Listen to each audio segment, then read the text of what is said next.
এই লোকটাই টাইগার শিবিরে নতুন সংযোজন। বলছিলাম পাওয়ার হিটিং কোচ জুলিয়ান উডের কথা। ঢাকায় পৌঁছেই তিনি বুঝিয়ে দিয়েছেন দায়িত্ব নিতে তিনি প্রস্তুত এবং কাজেও দেরি পছন্দ করেন না। বিকেএসপি থেকে মিরপুর শুরু হলো ছুটোছুটি।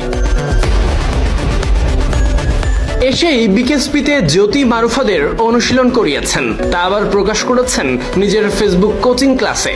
শুক্রবার দুপুরে মিরপুর শেরেবাংলা স্টেডিয়ামে জাতীয় দলের সঙ্গে প্রথমবারের মতো যোগ দেওয়া এই পাওয়ার হিটিং কোচের।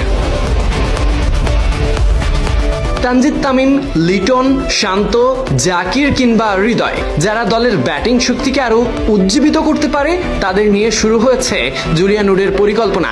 লক্ষ্য একটাই, তাদের গড়ে তোলা আরো কার্যকর এবং পরিণত পাওয়ার হিটার হিসেবে। বিশেষ করে টি-20 ক্রিকেটে যেখানে বড় শট খেলার দক্ষতা জয়ের অন্যতম চাবিকাঠি, সেখানে উডের এই অভিজ্ঞতা দলের জন্য বাড়তি শক্তি। এশিয়া কাপের প্রস্তুতির অংশ হিসেবে গত 6 আগস্ট শুরু হওয়া বিশেষ ফিটনেস ক্যাম্প দিয়ে টাইগারদের এই যাত্রা। একদিন বিরতি শেষে শুক্রবার থেকেই স্কিল ক্যাম্প শুরু, আর সেখানেই উপস্থিত পাওয়ার হিটিং কোচ জুলিয়ান উড। দুপুর 2টায় মাঠে নামে টাইগাররা, যেখানে প্রথমবারের মতো উডের অধীনে অনুশীলনেও যোগ দেয় ক্রিকেটাররা।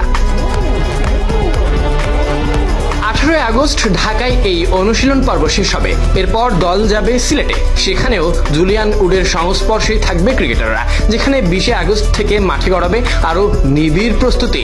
সব মিলিয়ে জুলিয়ান উডের হাতে এখন সময় কম, তবে পরিকল্পনা এবং কৌশল যদি দ্রুত কাজে লাগাতে পারেন খেলোয়াড়রা, তাহলে এই ইংলিশ কোচ হয়তো সত্যি হয়ে উঠতে পারেন টাইগারদের বদলে দেওয়ার কারিগর। Sadiq Ahmed, Sunny, BD cric time.